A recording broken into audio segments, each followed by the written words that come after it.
Assalamualaikum warahmatullahi wabarakatuh. Halo semuanya, perkenalkan nama saya Amanda Sanata Devangga dari kelas 2 TPJJ 2 Prodi Perancangan Jalan dan Jembatan. Pada video kali ini, saya akan mereview mengenai pertemuan kedua dari mata kuliah Infrastruktur Transportasi, yaitu materi Fasilitas Transportasi Jalan Raya. Pertama-tama yang akan kita bahas ialah mengenai arti atau definisi dari jalan itu sendiri.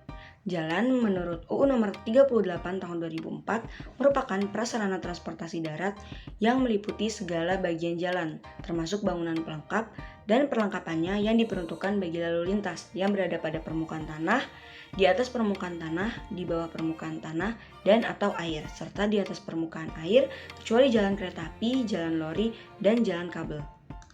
Setelah membahas definisi atau pengertian dari jalan, kita akan membahas mengenai apa saja yang termasuk fasilitas transportasi jalan raya.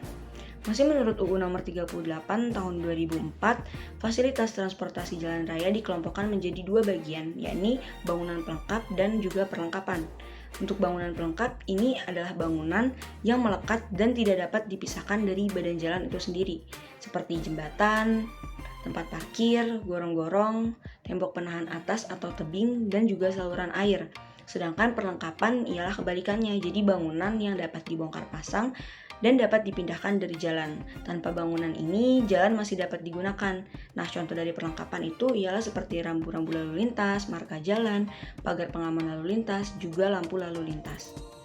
Saat membahas fasilitas transportasi jalan raya juga kita sudah singgung mengenai rambu dan marka. Jadi sekarang kita akan membahas apa itu rambu dan marka.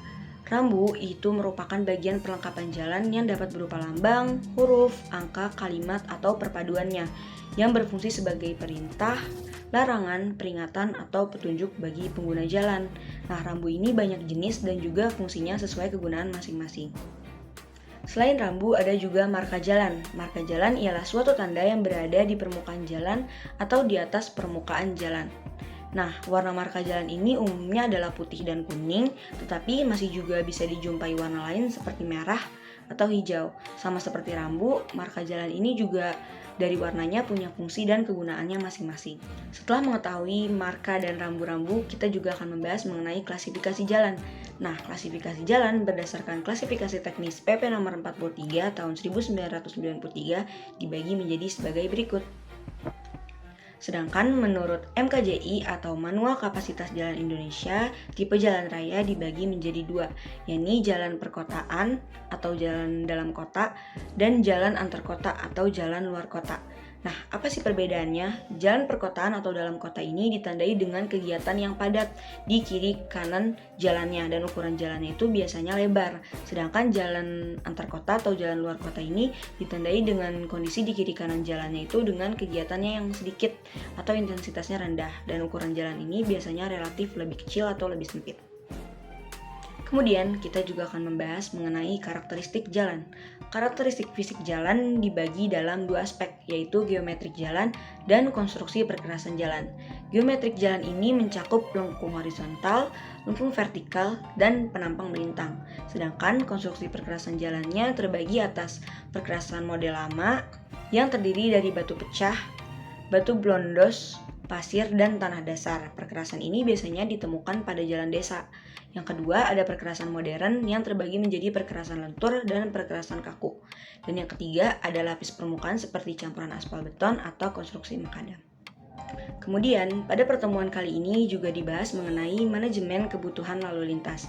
Nah, manajemen kebutuhan lalu lintas ini dapat dilakukan dengan dua cara atau dua metode. Yang pertama dengan cara pembatasan dan yang kedua dengan cara simultan dan terintegrasi melalui strategi.